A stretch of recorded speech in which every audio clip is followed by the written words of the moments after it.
Miércoles 4 de diciembre de 2013. Querido diario, hoy ha pasado algo muy raro. En la noche aproximadamente entre las 2:30 am y 3 am mientras dormía me desperté muy exaltado por una pesadilla tan macabra y horrible que sería imposible describirla. Solo podría describirte algo muy difícilmente, un hombre demasiado horrible, su cara se deformaba cada vez que lo miraba.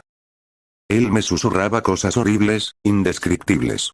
Cuando desperté me senté en mi cama, diciéndome en vano que solo era una simple pesadilla, ojalá solo hubiera sido eso, una pesadilla. Giré mi cabeza lentamente hacia la izquierda para descubrir con horror que ese hombre me veía en la oscuridad de mi pequeño cuarto.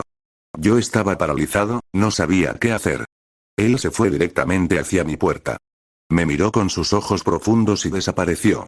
Viernes 6 de diciembre de 2013. Ya han pasado 2 días desde que vi a ese hombre. Pensé que la pesadilla por fin había terminado. No había dormido en esos 2 días por miedo a que volviera a hacerme una visita.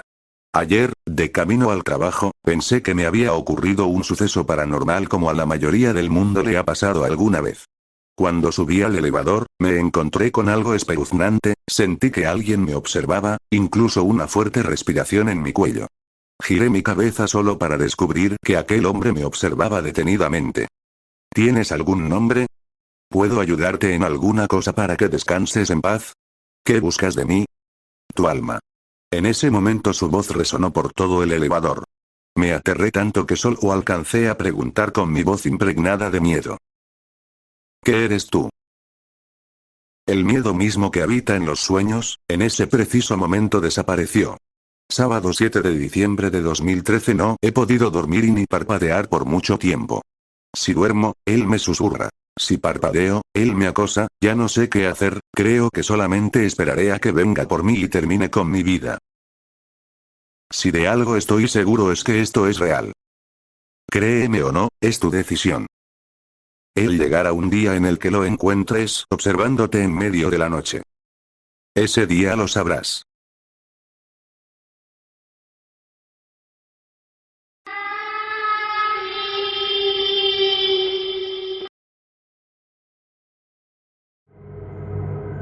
Esa cosa ha estado ahí durante casi una semana. La figura de la ventana. Ni siquiera tiene rasgos, es simplemente piel sobre una forma humana, y, de alguna manera, parece estar presionando la ventana. No sé cómo ha llegado hasta ahí, y no sé cómo librarme de ella.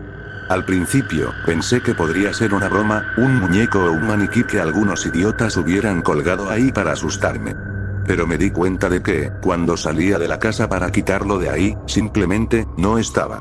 Dejé de pensar en ello, imaginando que alguien lo habría escondido mientras salía. Pero, cuando volví a mi habitación, miré por la misma ventana, y estaba ahí, mirándome. Caminé por la casa, gritando a cualquiera que estuviera ahí que saliera, pero no había nadie. Aquella cosa no tenía pelo, ni ropa alguna, y parecía que no tenía ojos, o siquiera una cara. Pero su cabeza siempre estaba girada hacia mí cuando entraba en la habitación. Sentía su odio inexpresivo, su mirada llena de odio clavarse en mi cuello mientras escribía en mi ordenador. Pero, en cuanto me giraba, volvía a mirar inocentemente hacia otra dirección. El jueves, cansado de todo aquello, intenté abrir la ventana, pero estaba atascada. Creo que las manos de esa cosa la mantenían cerrada. Pero miré de más cerca su cara. Sus ojos y boca se escondían detrás de su piel, empujando hacia afuera. Me observó, sonriendo. Por supuesto, grité. Eché el puño hacia atrás y lo estampé contra la ventana, decidido a librarme de aquel maldito monstruo sonriente. Sé que soy suficientemente fuerte. El cristal debería haberse roto. Pero no lo hizo. Se estremeció bajo mi mano, pero no se rompió. Y esa sonrisa se hizo más, y más grande, hasta que pensé que su cráneo se partiría por la mitad. Aquella cosa alzó su propia mano y golpeó la ventana con la palma. Se estaba burlando de mí. Pero entonces vi una pequeña brecha aparecer donde él había golpeado, y retrocedí.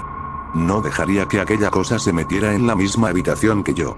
Así que cogí un rollo de cinta aislante y comencé a cubrir la ventana. No podía mirarlo directamente, casi me cagué encima tan solo con saber que me estaba mirando. Pero, sin poder evitarlo, eché un vistazo a aquella cara cubierta de piel. Una pequeña ojeada. Aquella cosa estaba cabreada. La sonrisa ahora se había vuelto una horrible mueca llena de dientes. La piel que cubría su boca se había rasgado y podía ver su cavernosa garganta. Un temblor amenazante comenzó a llenar la casa, y la pequeña brecha comenzó a expandirse por toda la ventana. Despegué la cinta aislante. El temblor se detuvo, la piel rasgada se curó, y aquella cosa volvía a sonreír. Ahora es de noche, y el ruido no ha vuelto a oírse. No hay ningún sonido, ningún temblor, ningún cristal roto. Todo está en silencio ahora. Puedo sentir sus garras clavándose en el respaldo de mi silla. Puedo oír su piel estirarse mientras sonríe. Me está mirando escribir.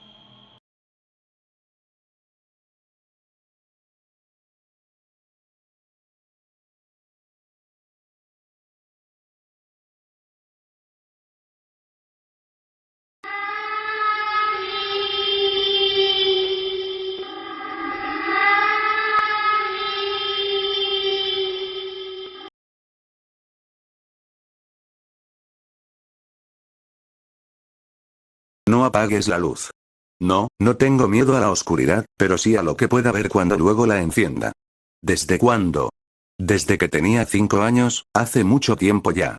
El pueblo en el que me crié era muy pequeño, perdido en medio de la Mancha, donde no había mucho salvo el ayuntamiento, la iglesia y un bar. Mi padre había heredado una casa cuando mi abuelo murió y su legado se repartió, y era una casa de esas de muros gruesos, 2 pisos y bodega, con una escalera estrecha que subía a los dormitorios. No la recuerdo más que de una forma vaga, porque después de lo que ocurrió en mi familia se mudó lejos. Una noche mis padres iban a cenar con mi tío Alberto y su mujer. Como ellos no tenían hijos, me dijeron que tendría que quedarme solo unas horas. Pero me da miedo, hay un loco suelto. Aquella noticia era el alimento de las conversaciones morbosas del pueblo. Habíamos oído por la radio que hacía 2 días que un loco se había escapado de un manicomio que había a unos kilómetros del río, y la Guardia Civil todavía lo andaba buscando. Sí, era una época en la que se llamaba manicomios a los manicomios, y a los locos, locos. No te preocupes, dijo mi padre, cerraremos bien la puerta y no tardaremos mucho. Además, te dejamos con Nora. Nora era nuestra perra, una pastor alemán hermosísima, que solía dormir en una silla de mimbre que había en mi cuarto. A pesar de que me eché a llorar, mis padres no cedieron. Mi padre siempre decía que tenía que ser valiente. Empezaba a oscurecer cuando salieron por la puerta. No sé cuánto tiempo pasó hasta que me fui a la cama, pero tuvo que ser mucho, porque ya era noche cerrada. El viento parecía susurrarme al otro lado de la ventana. Yo era un niño, así que encendí la luz de las escaleras para ir a apagar la del salón, y la del pasillo para apagar la de las escaleras, y la de mi cuarto para apagar la del pasillo. Y luego llegó el momento de apagar la luz del cuarto para ir a la cama, 2 metros que cuando no me llevaba mi madre de la mano siempre me daban pánico. No tenía lámpara en la mesilla, así que tenía que hacerlo en la oscuridad. Lo que hacía era darle el interruptor y correr a la cama, aguantando la respiración, hasta esconderme bajo las sábanas. Y, como todos los niños, cada vez que lo hacía tenía la sensación de que había estado a un segundo de que algo me agarrara del tobillo. En cuanto me tapaba me quedaba totalmente inmóvil. Mi hermano mayor, el que había muerto poco antes, siempre me decía: si te quedas quieto, muy quieto, los monstruos no saben dónde estás. Así que aquella noche me quedé quieto, muy quieto. Y a pesar de que los oídos parecían pitarme de la intensidad con la que buscaban cualquier ruido extraño, al final me quedé dormido. Pero me desperté. O más concretamente, tenía la sensación de que algo me había despertado, tal vez una advertencia en mi sueño. Solo una rendija de la luz de las farolas entraba por encima de las cortinas, y se proyectaba justo encima de la cara del crucifijo que había colgado en la pared, cuyo Cristo, en su siniestra iconografía, parecía retorcer aún más el rostro. Pero a pesar de lo inquietante que me parecieron los 2 ojos pintados que me miraban tan fijamente, había algo más, lo sentía como una presión en el pecho que me avisaba, como a todos los animales que son presas, de que algo ocurría, que de alguna forma una presencia en la casa la teñía con una amenaza. Durante mi sueño me había destapado un poco, y tenía un pie fuera de las mantas. Lo notaba helado, pero no me atrevía a moverme, ni siquiera me atrevía a respirar muy fuerte por si el ruido atraía a lo que fuera que estaba allí, en alguna parte, tal vez acechando ya en la escalera. Los minutos pasaban, y a cada latido esperaba que algo informe saltara sobre mí. La puerta se abrió, muy suavemente, y oí unos jadeos, y luego oí cómo cedían las cañas de la silla de mimbre. Quería decir Nora, ven, notar su peso junto a mi cuerpo, que era lo más frágil que existía en ese momento, quería notar el tacto de su pelo, la defensa de su musculatura. Pero no me atrevía siquiera a despegar los labios. Pasaron unos minutos, su jadeo parecía un poco más lento, pero tenía un matiz expectante. Y entonces empecé a oír otro ruido, un goteo, plot, plot, plot, que parecía venir de todas partes y ninguna. Los minutos pasaban agónicamente despacio. Y mi imaginación empezaba a jugarme malas pasadas, de esa manera en que en la penumbra la oscuridad parece llenarse de manchas de tinta que bailan y se amalgaman y se devoran. La cara del crucifijo parecía fluctuar, y una y otra vez me parecía ver que giraba la cabeza unos milímetros. Y yo apretaba los ojos con fuerza prometiéndome no volver a abrirlos, pero no lograba aguantar y miraba de nuevo, y la madera parecía viva y que su boca se estremecía. Y el plot, plot, plot insistente parecía adaptarse a mis latidos. Un sudor frío empezó a cubrirme la frente, el cuello y el pecho, pegándome a la piel el pijama. No pude evitarlo. Si te quedas quieto, muy quieto, los monstruos no saben dónde estás, pero me moví. Apenas fue un centímetro, intenté esconder el pie en silencio. Y me volví a quedar petrificado cuando noté que Nora había parado de jadear, como si hubiera percibido también la presencia que yo notaba, como si se hubiera dado cuenta de que ese minúsculo desplazamiento había alertado a lo que sea que merodeaba por el pasillo. Noté cómo se acercó a mi cama y me olisqueó el pie, como si quisiera corroborar que efectivamente aquello había sido lo que nos había descubierto. Después volvió a jadear un poco, como desasosegada, y luego empezó a lamerme el pie, como si quisiera curarme una herida futura. Plot, plot, plot. Era lo único que oía de verdad entre los pasos que imaginaba acercarse haciendo crujir el viejo parqué. La respiración caliente de Nora acariciaba mi pie y su baba se deslizaba entre mis dedos. No paraba de lamerme, y por un momento el terror me invadió cuando pensé que quizás intentaba decirme algo, tal vez me estaba pidiendo que me levantara y que la siguiera a un lugar seguro. Pero el miedo me atenazaba, imaginaba que en cuanto pusiera un pie en el suelo una mano surgiría de debajo de la cama y me arrastraría a la negrura. Y aquel goteo cada vez se hacía más penetrante, más contundente, como marcando una cuenta atrás.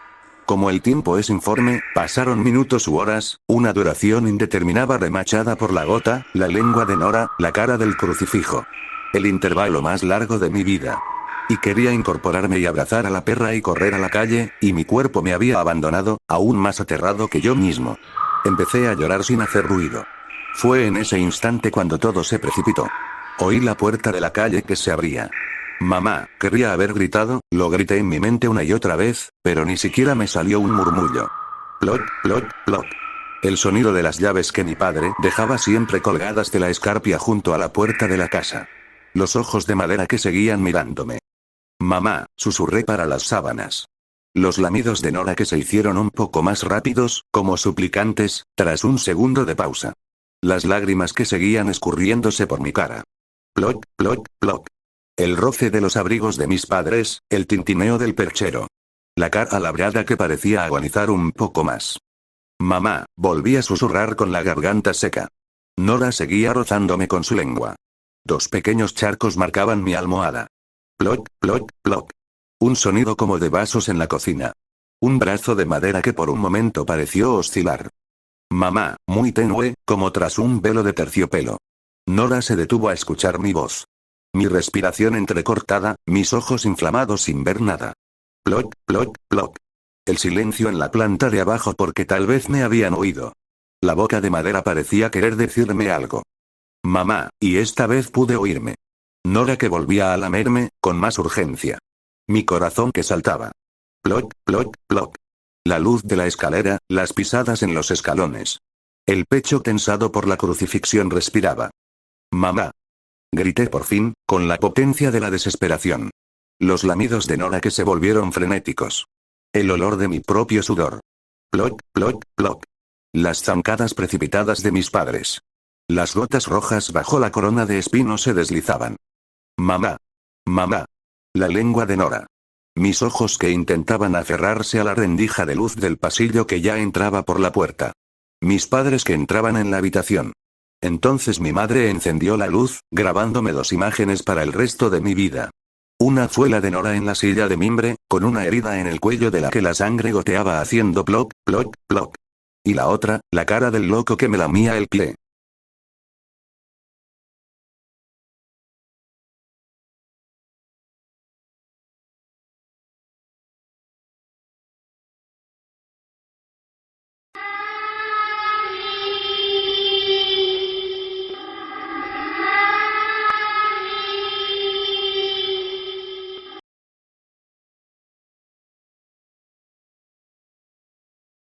Este es un lugar demasiado horrible para que una niña como tú lo recorras sola, dijo una voz grave y juguetona al mismo tiempo. Una voz cuya procedencia la niña desconocía, pero hizo que su instinto le diga corre. Y eso hizo. No sabía dónde estaba, tampoco de quién huía, solo sabía que debía correr, que algo terrible pasaría si el que emitió la voz la alcanzaba. Por su parte, la vocecita en su cabeza sonaba muy alarmada. Por eso, aún sin conocer las circunstancias exactas en las que se hallaba, corrió lo más rápido que pudo. Estaba oscuro. A medida que corría, sus ojos se fueron acostumbrando a la oscuridad. Estaba en un largo camino de tierra y piedras, con las cuales tropezaba de vez en cuando. ¿Por qué huyes? No tiene sentido que corras, la niña la ignoró y continuó su carrera. A medida que se cansaba, iba minorando inconscientemente su marcha. La voz había dejado de seguirla, o al menos ya no la escuchaba y, si se ponía a observar, el paisaje que veía no era muy desalentador de cualquier modo. El problema real es que estaba sola, al menos eso parecía. Al fin, cansada y desorientada, se detuvo. Miró hacia atrás. No había nada. Los costados del camino no eran muy aterradores, solo estaban llenos de árboles, recortando sus frondosas siluetas en la oscuridad, con lo que parecían ser grandes frutos colgando de sus ramas. Los árboles ejercían una extraña atracción sobre ella, casi como si la estuviesen llamando. La curiosidad la empujó a acercarse, deseando ver esos enormes y curiosos frutos más de cerca. Mientras más se acercaba, más distinguía la forma de los frutos, que eran. De repente, cuando estaba a pocos metros del árbol, este se iluminó con una luz roja y muertecina, como si se iluminase una cortina de sangre con el haz de una linterna. En ese momento pudo ver la real forma de esos frutos. Eran cabezas en distintos grados de descomposición, pero en general, de niños. Algunas sin mejillas, revelando una dentadura de rojo oscuro a negro por la sangre seca, a otras les faltaba un ojo, incluso los dos. A algunas les habían cortado el cuero cabelludo, dejando la parte superior de su cráneo al descubierto, a una incluso le habían arrancado toda la piel, dejando una calavera rojiza. Sin embargo, a esa en particular no le habían tocado los ojos, los cuales seguían en su sitio. Asqueada y aterrada, la niña cayó al piso de espalda, incapaz de apartar su vista de la tétrica visión. Una de las cabezas, a la cual le faltaba la piel de la parte inferior de la quijada y la nariz, abrió sus ojos, blancos con la sombra de la muerte. Esta susurró y luego gritó, con lo que parecía un tremendo esfuerzo de su parte, una única palabra: «¡Corre!». Gritó con la misma voz que en un principio creyó proveniente del interior de su mente. Presa del pánico, la niña trató de incorporarse, lo consiguió y, cuando estaba a punto de echar a correr de nuevo, se encontró en los brazos de aquel ser. Ni en sus peores pesadillas había visto algo así. Putrefacto, nauseabundo, le faltaban grandes trozos de piel, el resto de su carne estaba supurante y cubierta de gusanos. Donde deberían estar sus ojos solo se veían dos cuencas llenas de sangre hedionda y coagulada. La niña trató de gritar, pero el grito no salía de su garganta. La criatura le sujetó la cara con ambas manos, obligándola a mirarla a los ojos y fue acercando su cara, deformada con una mueca que parecía el intento de una sonrisa, más y más. Ya era su fin. La niña despertó paralizada del terror en su cuarto, trató de levantarse e ir al cuarto de sus padres. Ellos la consolarían, le dirían que solo fue un sueño y le permitirían dormir con ellos esa noche. Fue entonces cuando sintió un agudo e inmenso dolor por todo su cuerpo. En ese momento lo notó. Sus extremidades estaban cosidas a la cama, al igual que sus labios estaban cosidos entre sí. Terriblemente dolorida, en un intento de liberarse, despedazó sus labios para abrir su boca y gritó lo más fuerte que pudo. Nada ocurrió. Nadie vino en su ayuda. Gritaba por el terrible dolor, lloraba por la desesperación y el desconcierto. ¿Dónde están papá y mamá? Era lo único que lograba pensar. En medio del dolor, más preguntas vinieron a su mente. ¿Dónde estoy? ¿Qué está pasando? ¿Quién me hizo? Fui yo.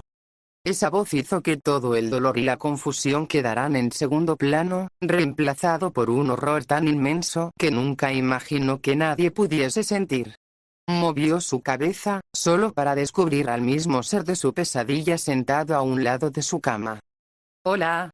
Te lo dije, pequeña, no tenía sentido que corrieras. Ahora, por favor, quédate quieta, ¿quieres? Así, mientras los padres degollados de la niña, en su cuarto, yacían en un charco de su propia sangre, la criatura reemplazaba, desgarrando y cortando, las partes faltantes de su cuerpo con las de la pequeña. La niña, presa del pánico y de un dolor indescriptible, gritaba tan alto que desgarraba su garganta. En algún recóndito lugar del infierno, las cabezas de los niños colgadas de los árboles, gimiendo de tristeza y desesperación, esperaban a su nueva compañera.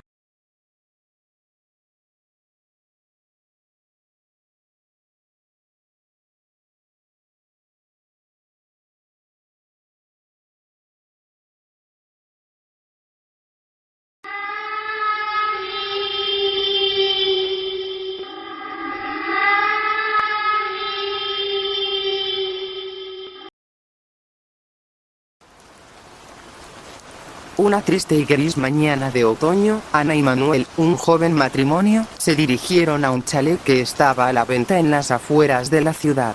Era grande y algo antigua, aunque la familia que vivía actualmente en ella la había restaurado. Llegaron a la casa y picaron a la puerta. Aguardaron afuera, bajo la fina lluvia que comenzaba a caer, hasta que por fin, unos segundos más tarde, que a ellos se les hicieron eternos, oyeron unos pasos en el interior de la casa. Una niña muy pálida, con aspecto de estar enferma o de haberlo estado recientemente, les abrió la puerta y les saludó cordialmente. «Buenos días, señores. ¿Qué desean?» «Buenos días, pequeña», contestó amablemente Manuel. ¿Están tus padres? Veníamos a ver la casa. No, no están. Pero pasen, que yo misma les enseñaré la casa. Ana y Manuel aceptaron, aunque les parecía extraño que los padres de la niña le dejaran invitar a desconocidos a su casa cuando no estaban ellos. La niña, vestida con un simple camisón blanco y caminando descalza, les enseñó la casa.